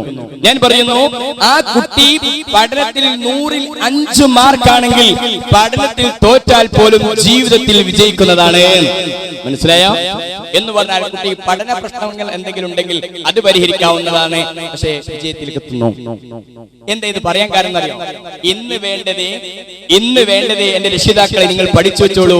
ഇന്റർവ്യൂവിന് പോകുന്ന സമയത്ത്, ഒരു ഓഫീസിലേക്ക് പോകുന്ന സമയത്ത്, എവിടെയെങ്കിലും അവൻ എത്തുമ്പോൾ ജസ്റ്റ് ഒരു ഉദാഹരണം മനസ്സിലാക്കി തരാം. പെരുന്നാളിന് ഡ്രസ് എടുക്കാൻ പോകാറുണ്ട്, അതേ ഉള്ളൂല്ലേ? ഷോപ്പിങ്ങിന് ഒരു കടയിൽ ചെന്നു, നിങ്ങൾ പറഞ്ഞു ഈ ഡ്രസ് ഒന്ന് വേട്ടെ, ഒരു സാരി. ആ സാരി ഇട്ട് തന്നു. നോക്കുമ്പോ നിങ്ങൾക്ക് ഇഷ്ടായില്ല. നിങ്ങൾ പറഞ്ഞു ഇക്ക ഇത് വേണ്ട അത് വേണം. അപ്പൊ അയാൾ പറഞ്ഞു വേണമെങ്കിൽ എടുത്തോളിത്, അല്ലെങ്കിൽ നോക്കിയിട്ട് പറ എന്റെ എല്ലാം കൂടി എടുത്തിടാൻ കഴിയൂല എന്ന് പറഞ്ഞാൽ നിങ്ങൾ അവിടെ നിൽക്കോ ഇറങ്ങി പോവോ? എന്താ ഇറങ്ങി പോകും. മറ്റൊരു കട ചെന്നു, കയറി വന്നപ്പോ പുഞ്ചിരിക്കുന്ന കയറി വരും, വെള്ളം പറയട്ടെ, ഒരു വെള്ളം കിട്ടാത്ത ഒരു വെള്ളം, പിന്നെ എന്താ വേണ്ടത്, സാരി, ഈ സാരിയാണോ അതാണ് ഇതാണോ എല്ലിട്ട് തരുന്നു. നിങ്ങൾ അവിടെ നിൽക്കോ പോകുവോ? എന്താ കാരണം? നിങ്ങൾ അവരോട് ചോദിച്ചോ, നിങ്ങൾ MBBA കഴിഞ്ഞ ആളാണോ, നിങ്ങൾ BTech കഴിഞ്ഞ ആളാണോ, നിങ്ങളുടെ ഈ സർട്ടിഫിക്കറ്റ് ഒന്ന് നോക്കട്ടെ, നിങ്ങൾ നല്ല വിവരമുള്ള ആളാണ് എന്നൊക്കെ ചോദിച്ചോ? ഇല്ല. അവരെ നിങ്ങൾ ആകർഷിച്ചത് സ്വഭാവമാണ്. ഇതാ ഞാൻ പറഞ്ഞത്, പെർഫോമൻസ്. ആളുകൾക്ക് വേണ്ടത് പെർഫോമൻസ് ആണ്. ഇത് കുട്ടികൾ ഉണ്ടാക്കിയെടുക്കണം. ചെറുപ്പം മുതലേ കുട്ടികൾക്ക് കളിക്കാനുള്ള അവസരം കൊടുക്കണമെന്നാണ്. അതിനാണ് ഞാൻ ഇത് കാണിച്ചു തരുന്നത്. കുട്ടികൾ മണ്ണിൽ കളിക്കട്ടെ. ആരോഗ്യമാസിക കുട്ടികൾ മണ്ണിൽ കളിക്കട്ടെ. ഞാൻ ചോദിക്കുന്ന ചോദ്യത്തിന് ആൻസർ ഇവിടെ വെച്ചിട്ട് ഞങ്ങളോട് ചോദിച്ചത്, നിങ്ങൾ നേരത്തെ കാഴ്ചപ്പണ്ടി ചെയ്തത് ചെലവോണ്ട് അടിച്ചതല്ലേ അല്ലേ? ഞാൻ വായിക്കാം. ചെളിയിലും മണ്ണിലും കളിക്കുന്നതിൽ നിന്നും കുട്ടികളെ വിലക്കേണ്ടതില്ല. വൃത്തി അമിതമായാൽ അൽഷമൈസ് രോഗം ഉണ്ടാകാനുള്ള സാധ്യത കൂടുതലത്രേ. കേംബ്രിഡ്ജ് യൂണിവേഴ്സിറ്റിയിലെ ഗവേഷകരാണ് പഠനം നടത്തിയത്. ലോകാരോഗ്യ സംഘടന 190 രാജ്യങ്ങളിൽ നിന്ന് ശേഖരിച്ച വിവരങ്ങളുടെ വിശകലനം ചെയ്തതാണ് ഇത്തരമൊരു നിരീക്ഷണം. ശുദ്ധജലവും സാംക്രമിക രോഗങ്ങളും വരാനുള്ള സാധ്യത കുറവുള്ള സമ്പന്ന രാജ്യങ്ങളിലെ നഗരവാസികളിൽ അൽഷമൈസ് വളരെ കൂടുതലായി കണ്ടുവരുന്നു എന്ന് പറഞ്ഞിട്ടാണ് നിർത്തുന്നത്. അതിന് നിങ്ങൾ എന്ത് ചെയ്യുന്നത്? നാളെ മുതൽ മക്കളെ ആ ചളി പോയി കളിച്ചോളിട്ടോ എന്നാക്കാൻ നിൽക്കരുതേ. അതിന് ടൈമും എല്ലാം ഉണ്ട്. മണ്ണിൽ കളിക്കുന്നതിന് കുഴപ്പമില്ല. കുട്ടികൾ കളിക്കുന്നതിനോ നിങ്ങൾ പറയാനുള്ള കുരുത്തക്കേട് അവിടെ വരച്ച് ഇവിടെ വരച്ച് അതാക്കി ഇതാക്കി. നിങ്ങളിപ്പോ ഒരു കുട്ടി ചുമരുമേൽ ഇങ്ങനെ വരയ്ക്കുകയാണ്, നിങ്ങൾ എന്താ ചെയ്യാ? അറ്റടിയാണ് എന്നോട് ഇന്നലെ പറഞ്ഞതാണ്. ഇനിയിപ്പോ ബാപ്പനെ പുറത്ത് പോയി വരക്കേണ്ടിയിരിക്കും. നിങ്ങൾ വായിക്കൊടുക്കുന്നതുകൊണ്ടല്ലേ. ഞാൻ പറയുന്നു, പഠന വൈകല്യം എന്ന് പറയുന്ന ഒരു പ്രശ്നമുണ്ട്. അത് ഞാൻ വിശദീകരിക്കുന്നില്ല, അത് ഉദാഹരണത്തോടെ ഞാൻ പറഞ്ഞുതരാം. ചില കുട്ടികളുണ്ടാവും ക്ലാസ് പിന്നെ വീട്ടിലെത്തിയിട്ട് മോനെ വായിക്കുന്ന പറയുമ്പോ വായിക്കാൻ കിട്ടുന്നുണ്ടാവില്ല, അല്ലെ വായിക്കുന്നുണ്ടാവും റഹ്മാൻ റഹീം മാലിക് യൗമിദ്ദീൻ എന്നൊക്കെ ഓതുന്നുണ്ടാവും. പക്ഷെ റഹ്മാൻ എവിടെ? റഹ്മാനി ഇങ്ങനെ കളിക്കുന്നുണ്ടാവും. കുട്ടിക്ക് അക്ഷരം തിരിയുന്നില്ല, കണക്ക് തെറ്റിപ്പോവുക. എന്റെ അടുത്ത് 9ാം ക്ലാസ് പഠിക്കുന്ന ഒരു കുട്ടി വന്നു. ഞാൻ ചോദിച്ചു, മോനെ 5ഉം 3ഉം എത്ര? കുട്ടിക്ക് പറയാൻ കഴിയുന്നില്ല. അപ്പൊ നിങ്ങൾ പറയും ആളൊരു പൊട്ടനാണ്. ഇത് പൊട്ടനല്ല സംഭവം. ഇവന് തിരിയാത്തത് കൊണ്ട് 5, 3, 8 എന്നുള്ളത് ബുദ്ധി കൂടുതലുള്ള കുട്ടിക്കും ഇത് സംഭവിക്കും. എന്താ കാരണം? പഠന വൈകല്യമാണ്. ശരാശരി ബുദ്ധിയോ അതിബുദ്ധിയോ ഉള്ള കുട്ടികളിൽ വായിക്കാനോ എഴുതാനോ കണക്ക് കൂട്ടാനോ കഴിയുന്നില്ലെങ്കിൽ ആ കഴിവില്ലായ്മക്ക് പറയുന്ന പേരാണ് പഠന വൈകല്യം. അത് അന്വേഷണം ഒരുപാട് ട്രീറ്റ്മെന്റ് നടത്തുന്നുണ്ട്. ന്യൂറോ ടെസ്റ്റ് ചെയ്യണം, സൈക്കോ ടെസ്റ്റ് ചെയ്യണം, സൈക്കാട്രിസ്റ്റ് ടെസ്റ്റ് ചെയ്യണം. എല്ലാം ചെയ്തതിനു ശേഷമേ ഇതാണ് തീരുമാനിക്കാൻ പറ്റൂ. അങ്ങനത്തെ കുട്ടികൾക്ക് പരീക്ഷ എഴുതുന്ന സമയത്ത് സ്ക്രൈബ് എന്ന് പറഞ്ഞാൽ കണ്ണ് കാണാത്തവർക്ക് സഹായിയെ വെക്കുന്നത് പോലെ ഇത്തരം കുട്ടികൾക്കും സഹായിയെ വെക്കാവുന്നതാണ്. ഇപ്പൊ പറഞ്ഞാൽ മനസ്സിലായോ സംഭവം? പഠന വൈകല്യം എന്ന് പറഞ്ഞാൽ മനസ്സിലായോ എന്ന് പറഞ്ഞാൽ ഞാൻ ഒരു ഉദാഹരണം കാണിച്ചു തരാം. എന്റെ കയ്യിൽ ഒരു ആൻസർ ഷീറ്റാണ്. 3ാം ക്ലാസ് പഠിക്കുന്ന ഒരു കുട്ടിയുടെ ആൻസർ ഷീറ്റാണ്. ബുദ്ധിയുണ്ട്, കഴിവുണ്ട്, പക്ഷെ അവൻ എഴുതിയതല്ലേ അർത്ഥം എഴുതുക. വസ്ത്രം, വസ്ത്രം എന്നതിന് അർത്ഥം ചെയ്താൽ പറയുമ്പോ മനസമറ, ചിത്രശലഭം, വലിറി വിഭ, മാലിന്യം അതിന്റെ അർത്ഥം ചെയ്താൽ പറഞ്ഞിട്ട് റിവസിലി, വെള്ളം, മനസവലരിയ, ഭംഗി. എന്താ സംഭവം? കുട്ടിക്ക് ചോദിച്ചാൽ ചിലപ്പോൾ പറയാൻ കിട്ടും, എഴുതാൻ കഴിയുന്നില്ല. ഓക്കെ, ഞാനൊരു കുട്ടിയോട് അവന്റെ പ്രശ്നം എഴുതി തരാൻ പറഞ്ഞപ്പോ ആ എഴുതിയത് പോലും പ്രശ്നം മനസ്സിലായില്ല. ഞാൻ എന്റെ പപ്പ മരിച്ച് അന്ന് കുടു എനക്കു വിശകുടു പാപ്പ കണിത്ത കുവിഷ്മ ഉടു എടിൻ മണ്ണ എടുക്കുന്നിത്തു വിശ്. ഇത് കന്നഡക്കാരനൊന്നല്ല, മലയാളക്കാരനായി. മലപ്പുറം ജില്ലയിൽ 9ാം ക്ലാസ് പഠിക്കുന്ന ഒരു കുട്ടി, ആ കുട്ടിയുടെ ഒരു കഥ 9ാം ക്ലാസ് പഠിക്കുന്ന കുട്ടിയാണ്. ഒരു ദിവസം ഞാൻ നട പോകുമ്പോൾ ഒരു വിരൽ ഒരു നായ കണ്ടപ്പോൾ ആ നായ കല്ലയെടുത്തു എറിഞ്ഞു. അപ്പോൾ നായ എന്റെ പിന്നെല്ലാം ഒടി. അപ്പോൾ ഞാൻ എന്റെ വിരൽക്ക് പേ മനസ്സിലായ? ഇങ്ങനെ അക്ഷരങ്ങൾ വിട്ടുപോവുക, ഇങ്ങനെയുള്ള കേസ് ഉണ്ടെങ്കിൽ പഠന വൈകല്യം. ഇത് എപ്പോഴാ തുടങ്ങാന്ന് വെച്ചാൽ പ്രഗ്നന്റ് സമയത്ത് തുടങ്ങാറുണ്ട്, ജനിച്ചതിന് ശേഷം കളിക്കാൻ അവസരം കൊടുത്തില്ലേ തുടങ്ങാറുണ്ട്. ഞാൻ പറയാറുണ്ട്, ഈ 2 വയസ്സാകുമ്പോഴേക്കും കുട്ടികൾക്ക് എന്ത് കൊടുക്കാൻ പാടില്ല? വാക്കർ എന്ന് പറഞ്ഞ സാധനം കൊടുക്കാൻ പാടില്ല. നിങ്ങൾ വീട്ടിൽ വാക്കർ ഉണ്ടാ കൊടുത്തിട്ടുണ്ടാ? കൊടുക്കാൻ പാടില്ല. ഇന്ന് നടക്കുന്ന കുട്ടികൾ നടക്കുന്നില്ല. വാക്കർ നോക്കിയാട്ടെ.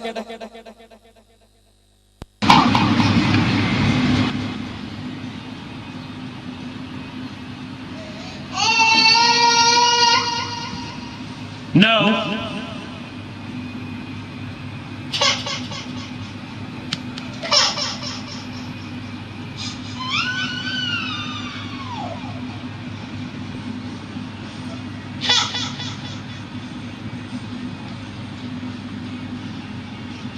ഞാൻ ചോദിക്കട്ടെ രക്ഷിതാക്കളെ, നിങ്ങളുടെ അടുക്കൽ മക്കൾ നിൽക്കാൻ പറ്റുന്ന ഒരു അവസരം എപ്പോഴെങ്കിലും കിട്ടില്ല? ഇല്ല. ഇന്ന് ഉമ്മാർക്ക് തിരക്ക്. ഒരു വീട്ടിൽ കയറി ചെന്നാൽ അവസ്ഥ എന്താണെന്നറിയാം? പിതാവ് ലാപ്ടോപ്പിൽ, മാതാവ് സീരിയലിലും, മകൾ മൊബൈലിൽ, മകൻ ഗെയിമിൽ. ഈ കളി കളിച്ചുകൊണ്ടിരിക്കുകയാണ്, തുറന്ന് സംസാരിക്കുന്നില്ല. ഇത് ചലിക്കണം, നടക്കണം എന്ന് പറയാൻ കാരണം ഇവന്റെ ബ്രെയിൻ വർക്ക് ചെയ്യാൻ വേണ്ടിയിട്ടാണ്, തലച്ചോറ് വർക്ക് ചെയ്യാൻ. അതുകൊണ്ടാണ് കുട്ടികൾ ചെറുപ്പത്തിലെ കളിക്കാൻ അവസരം കൊടുക്കണം. വൈകുന്നേരം ഞാൻ പറയുന്നു 4 മണിക്ക് സ്കൂൾ വിട്ടു വന്നാൽ 1 മണിക്കൂർ കുട്ടികൾ കളിക്കട്ടെ. ഞാൻ പഠിപ്പിച്ചതല്ല, മനഃശാസ്ത്രം മാത്രമല്ല, ഇമാം ഗസാലി റഹ്മത്തുള്ളാഹി അദ്ദേഹത്തിന്റെ ഇഹ്യാ ഉലുമുദ്ദീൻ എന്ന ഗ്രന്ഥത്തിൽ 900 വർഷം മുമ്പ് എഴുതി വെച്ചു, പഠനം കഴിഞ്ഞാൽ കുട്ടികൾ അമിത ക്ഷീണം വരാത്ത രീതിയിൽ കളിക്കാനുള്ള അവസരം കൊടുക്കണം, അവർക്ക് അത് ഗുണമാണ് എന്ന്. എന്താണ് അതിന്റെ ഗുണം എന്താണെന്ന് അറിയാമോ? ഇല്ലല്ലോ, എന്നാ ഞാൻ പഠിപ്പിച്ചത്. മെസ്സി കളിക്കുന്നത് തലകൊണ്ടെന്ന് ശാസ്ത്രജ്ഞന്മാർ എന്ന് പറഞ്ഞാൽ ഫുട്ബോൾ മേഖലയിലെ ലോകത്തെ ഏറ്റവും വലിയ താരാണ് മെസ്സി. അല്ലേ അല്ലേ ശരി, കുട്ടിക്കരയാ ഇങ്ങനത്തെ Jordi Alba, it will come to Messi again, and it's still Messi, and that's the result. It's just relentless. Oh, what an impact sub he's been. ഈ മെസ്സി കളിക്കുന്നത് തല കൊണ്ടാണ് എന്ന് പറഞ്ഞാൽ ശരീരം മാത്രമല്ല അവിടെ വർക്ക് ചെയ്യുന്നത്, ഏതും കൂടി വർക്ക് ചെയ്യുന്നുണ്ട്, തല വർക്ക് ചെയ്യുന്നുണ്ട്. ഗവേഷണം നടത്തിയതാണ്. എങ്കിൽ രക്ഷിതാക്കളെ, കളിക്കുമ്പോൾ കുട്ടിക്ക് ലഭിക്കുന്ന ഗുണങ്ങൾ ഞാൻ പറഞ്ഞു. എന്താണെന്നറിയോ? ഒന്ന്, ഒരു ഫുട്ബോൾ കളിക്കുകയാണെങ്കിൽ ഒന്ന് ഗ്രൂപ്പ് എന്ന് പറഞ്ഞ സാധനം, ടീം ഉണ്ടാകുമ്പോൾ ടീം സ്പിരിറ്റ് ഉണ്ടാകുന്ന സമയത്ത് സംഘടനാ പ്രവർത്തനം, ഗ്രൂപ്പ് ഗെയിമുകൾ ഉണ്ടാകുന്ന സമയത്ത് മനക്കരുത്തുണ്ടാവും. 2, ഇവൻ ക്യാപ്റ്റൻ ആകുമ്പോൾ ലീഡർഷിപ്പ് എന്ന് പറയുന്ന നേതൃത്വ പാഠമുണ്ടല്ലോ, അത് വിട്ടു. മോനെ അവിടെ ഇവിടെ നിൽക്കണേ, ശ്രദ്ധിക്കണം, അവിടെ നിന്ന് വരുന്നത് ശ്രദ്ധിക്കണം. ഇവന് ഒരു സെക്രട്ടറി ആവാൻ കഴിയും, ഇവനൊരു ബിസിനസ് ചെയ്യാൻ കഴിയും. 3ാമത്തേത് കമ്മ്യൂണിക്കേഷൻ നടക്കും, ആശയവിനിമയം, സംസാരം അവിടെ നടക്കും. കാരണം ലോകത്തിൽ നിന്ന് ഏറ്റവും പ്രധാനമായ ആളുകൾക്ക് വേണ്ടത് സംസാരിക്കാൻ കഴിയാം. അല്ലേ? നമുക്ക് സംസാരിക്കാൻ അറിയാലോ, ഇത് വർത്താൻ പറയാന്നറിയാം, സംസാരം വേറൊന്നും. 4ാമത്തേത് അപ്പുറത്തെ കോൾ പോസ്റ്റിലേക്ക് എങ്ങനെ പന്തെത്തിക്കണം എന്നതിനെ കുറിച്ചുള്ള ബ്രെയിൻ വർക്കിംഗ്. 5ാമത്തേത് ഈ കളിയിൽ തോറ്റാൽ തോൽവിയെ നേരിടാനുള്ള മനക്കരുത്ത് കുട്ടി കിട്ടും. അങ്ങനത്തെ കുട്ടികളല്ലാത്തത് കൊണ്ടാണ് +2 വിദ്യാർത്ഥിനി ആത്മഹത്യ ചെയ്തു, +2 തോറ്റതിന്റെ പേരിൽ. ഇപ്പൊ ഇതുവരെ പഠിച്ചെന്തിനു? ആത്മഹത്യ ചെയ്യാൻ. 6ാമത്തേത് ഒരാൾ വീണാൽ ആ വീണ കുട്ടിയെ എഴുന്നേൽപ്പിച്ചിട്ട് വെള്ളം കൊടുക്കണമെന്ന സോഷ്യൽ ഇന്റലിജൻസ്, സാമൂഹിക ബോധം അവരുണ്ടാവും. അങ്ങനത്തെ ഒരു കുട്ടിയാണെങ്കിൽ വാപ്പയും ഉമ്മയും കിടക്കുന്ന സമയത്ത് ആ വാപ്പയും ഉമ്മയും നോക്കാനുള്ള ഒരു ബോധം. ഇങ്ങനെ ഒരുപാട് കഴിവുകൾ കളിയിലുണ്ട്. പക്ഷേ നിങ്ങളുടെ കുട്ടിക്ക് എന്ത് സംഭവിച്ചു എന്ന് ചോദിച്ചാൽ, കുട്ടികൾ ഇന്ന് ടിവിന്റെ മുമ്പിലാണ്. എന്നാൽ ടിവിന്റെ മുമ്പിൽ ഇരിക്കാനുള്ള പ്രശ്നം എന്താണെന്ന്, If you've got kids watching TV, and who doesn't, you've got kids watching junk food apps. Do a great job selling their products in the most entertaining and memorable ways. This kind of marketing is especially hard to resist. ഞാൻ ചോദിക്കുന്നത്, ഇന്ന് കുട്ടികൾ അധിക സമയം TV മുമ്പിലാണ്. അല്ലേ? ആണോ? അല്ലേ? അല്ലേ? നിങ്ങൾ എന്ത് പഠിപ്പിച്ചിട്ടും കാര്യമില്ല. ഇത്രത്തോളം കുട്ടിയുടെ ബ്രെയിനിനെ നശിപ്പിക്കുന്ന വേറൊരു കാര്യമില്ല. പഠനത്തിൽ എവിടെ എത്തിയെന്നറിയോ? ഒരുപാട് പഠനങ്ങൾ എന്റെ കയ്യിലുണ്ട്. ഒന്ന്, 2 വയസ്സിന്റെ മുമ്പ് നിർബന്ധമായിട്ട് കുട്ടികൾ TV കാണിപ്പിക്കാൻ പാടില്ലെന്ന്. പക്ഷെ ഇന്ന് രക്ഷിതാക്കൾക്ക് ആകെ ഒരു സമാധാനം കിട്ടുന്ന എവിടുന്ന, മക്കളെ മുമ്പിലടി എന്നാ പിന്നെ സമാധാനമായി, ഒരു ഒച്ചപ്പാട് പോലുണ്ടാവില്ല, കുട്ടികൾ ഇത് ഇങ്ങനെ കണ്ട് രസിക്കല്ലേ. രണ്ടാമത്തേത്, ഇന്ന് കുട്ടികൾ TV കാണുന്നുവെങ്കിൽ അവർ ടെക്നോളജിയിൽ അഡിക്റ്റ് ആണ്. എന്ന് പറഞ്ഞാൽ വലത് തലച്ചോറ്, ഇടത് തലച്ചോറ് എന്ന് പറഞ്ഞാൽ 2 തലച്ചോറുണ്ട്.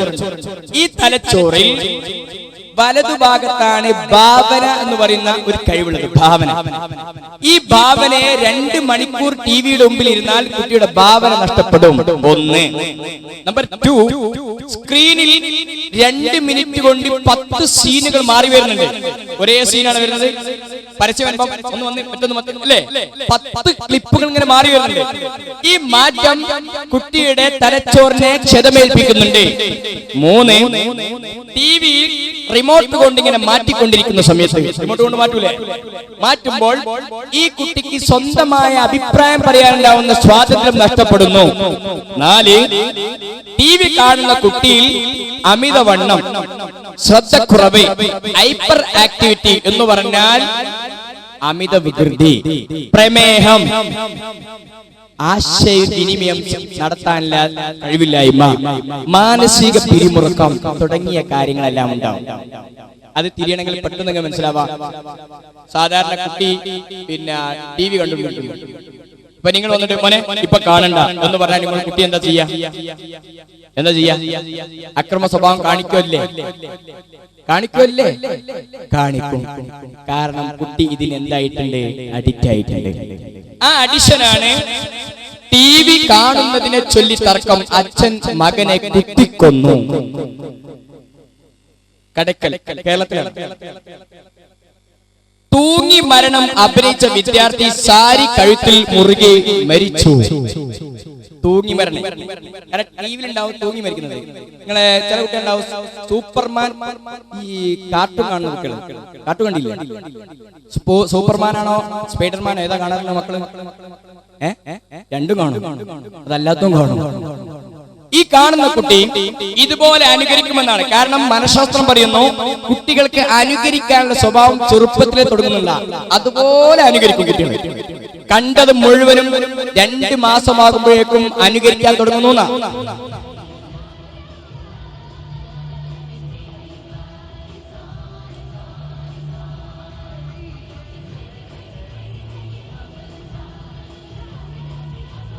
അപ്പൊ ഇവൻ എന്ത് ചെയ്യുന്ന, സ്പൈഡർമാൻ ചാടുന്ന മാതിരി ഇവന് വീടിന് 2ാം നില ഒറ്റ ചാട്ട. ഇവനറിയോ ഇത് സാങ്കല്പികാണെന്ന്? അറിയില്ല.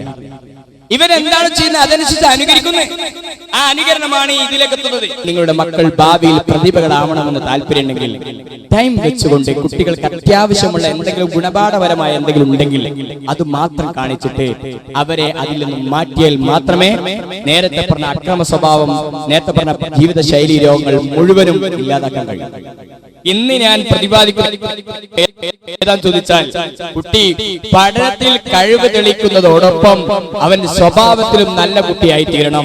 പഠനത്തിൽ പിന്നോട്ടാണെങ്കിൽ അതിന്റെ കാരണം എന്തെന്ന് കണ്ടെത്തിയിട്ട് അവനെ നല്ല രീതിയിൽ വളർത്തണം. ഇതാണ് നിങ്ങളോട് ഞാൻ ആദ്യമായി ഓർമ്മപ്പെടുത്തുന്നത്. ഒരു ആളുണ്ടായിരുന്നു, അയാൾക്ക് 3 മക്കൾ. ആ 3 മക്കള് നല്ല കുട്ടികളാണ്. അപ്പൊ ഇയാളോട് ചോദിച്ചു, അല്ല നിങ്ങളുടെ മൂത്ത മകൻ എവിടെ ഉള്ളത്? അപ്പൊ പിതാവ് പറഞ്ഞു, എന്റെ മൂത്ത മകനോ അവൻ ലണ്ടനിലാണ്, വലിയ ഡോക്ടറാ, ഉഷാറാണ്, നല്ല പഠനമൊക്കെ കുട്ടിയാട്ടോ. അപ്പോ 2ാമത്തെ കുട്ടിയില്ലേ അവൻ അമേരിക്കയിലാണ്, അവൻ അഡ്വക്കേറ്റ് ആണ്, അവൻ പഠിക്കും, അവനൊക്കെ നല്ല മേഖലയിലാണ്, വൈഫും കുടുംബമായിട്ട് അവിടെ താമസിക്കുകയാണ്. 3ാമത്തെ കുട്ടിയോ ഓനൊരു പൊട്ടനാ, ആളൊരു പൊട്ടനാ. അപ്പൊ നിങ്ങളിപ്പോ എവിടെ താമസിക്കുന്നത്? നിങ്ങളെ ഭാര്യ? അത് ഞാൻ ഓന്റെ വീട്ടിലാണ്. ആരെ വീട്ടില്? പൊട്ടന്റെ വീട്ടില്. പൊട്ടൻ എന്ന് പറഞ്ഞാൽ ഏത് പൊട്ടൻ അറിയോ? പഠന പിന്നോക്കാവസ്ഥ കുട്ടിയെ കഴിവ് നല്ല എന്ന് പറഞ്ഞാൽ നിങ്ങൾ മനസ്സിലാക്കണം രക്ഷിതാക്കളെ, കുട്ടിയിൽ പഠനത്തിൽ എന്തെങ്കിലും കേസ് ഉണ്ടെങ്കിൽ 50ഓളം കാരണങ്ങളെ കൊണ്ട് പഠന പ്രശ്നം ഉണ്ടാവാം. പക്ഷേ നമ്മൾ മനസ്സിലാക്കേണ്ടത് ഈ കുട്ടിയിൽ വേറെ എന്തെങ്കിലും കഴിവുണ്ടോ നോക്കണം. ഈ കുട്ടിക്ക് പഠന വായിക്കല് പഠന പ്രശ്നങ്ങൾ എന്തെങ്കിലും ഉണ്ടെങ്കിൽ നിർബന്ധിച്ച് ചെയ്യാൻ പാടില്ല, അതുണ്ടോ നോക്കുക, എവിടെയാ കേസ് എന്ന് കണ്ടെത്തുക. അതാ നമ്മൾ മനസ്സിലാക്കേണ്ടത്. ഒരു ദിവസം ഒരാള് നല്ലൊരു പറമ്പ് വാങ്ങി, ഒരു ഏക്കറ കണക്കിന് ഒരു പറമ്പ് വാങ്ങിയപ്പോ ഒരു കൃഷിക്കാരനോട് ചോദിച്ചു, ഞാൻ ഇവിടെ ഒരു ബിൽഡിംഗ് ഉണ്ടാക്കാൻ പോവാണ്, സ്കൂൾ തുടങ്ങാൻ പോവാണ്. ആ കൃഷിക്കാരൻ പറഞ്ഞു, അവിടെ ഏറ്റവും നല്ലത് എന്താ, മഹാഗണി നടുന്നതാ നല്ലത്. കാരണം ഒരു മഹാഗണിക്ക് ഒരു 10 രൂപ കൊടുത്താൽ മതി. ഒരു 300 എണ്ണം നട്ടാൽ ഒരു 3000 രൂപ അല്ലേ വരൂ, ജോലിക്കാർ കൂടി ഒരു 5000 രൂപ വരും. പക്ഷേ നിങ്ങൾക്ക് കിട്ടാൻ പോകുന്നത് എന്താണെന്നറിയോ, 300 മഹാഗണി വെച്ചാല് ഒന്നും വന്ന് വലുതായാൽ 5000 രൂപ കിട്ടും. 5000 രൂപ കിട്ടും. ആ 5000 രൂപ കിട്ടിയാൽ എന്താ സുഖം എന്നറിയോ, 300 എണ്ണം ഉണ്ടെങ്കിൽ 1.5 ലക്ഷം റുപ്യ, അല്ലെങ്കിൽ അതിന് കൂടുതൽ പൈസ കിട്ടി, കൂടുതൽ കാശ് കിട്ടി. അങ്ങനെ എന്ത് ചെയ്തു, മഹാഗണി നട്ടു, വെള്ളം ഒഴിച്ചു, മണ്ണും എല്ലാം റെഡിയായി. നോക്കുമ്പോ വളരുന്നില്ല, ഉള്ളതുപോലെ തന്നെ ഉണ്ട്. വീണ്ടും ചെയ്തു നോക്കി, ഗവേഷണം നടത്തി, ആവുന്നില്ല. അങ്ങനെയാണ് ഈ മണ്ണെടുത്തിട്ട് ഇതിന്റെ സയന്റിസ്റ്റുകളുടെ അടുത്ത് കൊണ്ടുപോയപ്പോ അവർ കണ്ടെത്തിയത് ഈ മണ്ണിൽ മഹാഗണി വളരൂല. മനസ്സിലായോ? നട്ടെടുത്ത് മുളക്കണമെന്ന നിർബന്ധം രക്ഷിതാക്കൾ ഉണ്ടാകാൻ പാടില്ല. ഇത് എവിടെ മുളക്കാൻ പറ്റുന്നത് അത് കണ്ടെത്തണം. ഇതുപോലെ നിങ്ങളുടെ കുട്ടിയുടെ തലച്ചോറിൽ ഏത് കഴിവാ ഉള്ളത് എന്ന് നോക്കിയിട്ട് ആ കഴിവിനെ കണ്ടെത്തിയിട്ട് അതിനെ പരിപോഷിപ്പിക്കണം. നിങ്ങൾക്കറിയുമോ, ഒരു കുട്ടി, ആ കുട്ടിക്ക് എന്ത് സംഭവിച്ചു, ക്ലാസ് റൂമിൽ വളരെ പിന്നോട്ടാണ്. കുട്ടി നല്ല കഴിവുണ്ട്. 9ാം ക്ലാസ്സിൽ എത്തിയപ്പോ 9 വയസ്സായപ്പോഴാണ് കുട്ടിക്ക് സംസാരിക്കാൻ പോലും കഴിഞ്ഞത്. അങ്ങനെ അവസാനം ഗവേഷണം നടത്തി അവന് പഠനത്തിലൊക്കെ വളരെ പിന്നോട്ടായിരുന്നു. പഠനത്തിൽ വളരെ പിന്നോട്ട്. ആ പിന്നോട്ടുള്ള കുട്ടി ക്ലാസ്സിലിരിക്കുന്ന സമയത്ത് അവിടെ ഓഫീസർമാർ വന്ന് പരിശോധിക്കുമ്പോ ഈ കുട്ടിക്ക് ഒരു സർട്ടിഫിക്കറ്റ് കൊടുത്തു.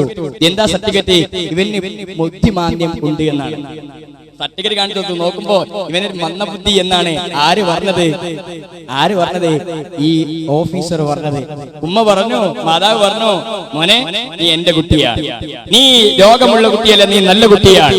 ആ മാതാവ് ആ കുട്ടിയെ അഭിനന്ദിച്ച് വളർത്തി, അവന്റെ മുഖത്തേക്ക് നോക്കിയിട്ട് ചുംബനം കൊടുത്ത് വളർത്തിയപ്പോൾ ആ കുട്ടി കണ്ടെത്തിയ സാധനമാണ് ഇക്കാണുന്ന സാധനം, ബൾബ്. ആ ബൾബിന്റെ മുമ്പിൽ വെച്ചുകൊണ്ടാണ് ആ പറഞ്ഞ ഓഫീസർ പോലും പഠിക്കുന്നതെങ്കിൽ ആ കുട്ടിയുടെ പേരാണ് തോമസ് ആൽവ എഡിസൺ. ആ എഡിസന് വായന അറിയില്ല. വായന ഡിസ്ലെക്സിയ എന്ന് പറയുന്ന അസുഖമുണ്ട്, വായന പ്രശ്നം. ആ കുട്ടിയുടെ ഗവേഷണമാണ് ഇത് കണ്ടെത്തിയത്. നിങ്ങൾക്കറിയുമോ, പഠനത്തിൽ ഇപ്പം മോശമാണ് കുട്ടി, ഭാവിയിൽ നന്നാകും. ഒരു കുട്ടി ഉണ്ടായിരുന്നു, ആ കുട്ടി 9ാം ക്ലാസ്സിലും 10ലും 8ലും ഒക്കെ വളരെ കണക്കിൽ മാർക്ക് കുറവാണ്. അങ്ങനെ ഈ അധ്യാപകൻ കുറെ കാലത്തിന് ശേഷം ഒരു മെഡിക്കൽ ഷോപ്പിൽ ചെന്നിട്ട് മരുന്ന് വാങ്ങാൻ പോയ സമയത്താണ് ഈ മരുന്ന് എടുത്തു തരുന്നത് ആരെന്നറിയുമോ? ആ കുട്ടിയാണ്. കണക്കിൽ പിന്നോട്ടുള്ള ആ കുട്ടിയാണ്. എല്ലാ കണക്കും കാൽക്കുലേഷൻ നോക്കാതെ എന്ന് പറഞ്ഞ കമ്പ്യൂട്ടറിൽ കുണിക്കാതെ കൂട്ടാതെ മനക്കണ്ണ് കൊടുത്ത് കാര്യം പറഞ്ഞത്. ആ കുട്ടിയോട് ചോദിച്ചു, മോനെ നീ ഇങ്ങനെ ആയത്? അന്ന് വളരെ മോശമായിരുന്നല്ലോ. അപ്പൊ അവൻ പറഞ്ഞത്, ജീവിക്കണ്ടേ സാർ, ഈ കുട്ടി ജീവിക്കാൻ പിന്നീട് പഠിച്ചു. അങ്ങനെയാണ് ആ കുട്ടി അങ്ങനെ ആയിത്തീർന്നത്. ഞാൻ പറയുന്നു, എന്റെ രക്ഷിതാക്കളെ, മാതാവ് നിങ്ങളാണ്. നിങ്ങളുടെ അടുക്കൽ 24 മണിക്കൂർ മക്കളുണ്ട്.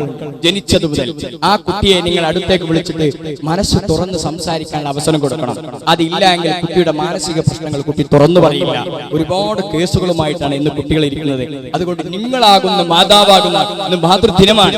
നിങ്ങളെ ഭാവിയിൽ മക്കൾ സ്നേഹിക്കണമെങ്കിൽ, മക്കൾ ആദരിക്കണമെങ്കിൽ, ആ മക്കൾ തിരിച്ച് നിങ്ങളുടെ അടുത്തേക്ക് വരണമെങ്കിൽ വീട്ടിലുള്ള 4-5 കുട്ടികളുണ്ടാവും. ആ കുട്ടികളെ കമ്പയർ ചെയ്യാൻ പാടില്ല. മൂത്ത കുട്ടി ഉഷാറാ, മോനെന്താ ഇങ്ങനെ പഠിച്ചാലെന്താ ഒന്നും പറയാൻ പാടില്ല.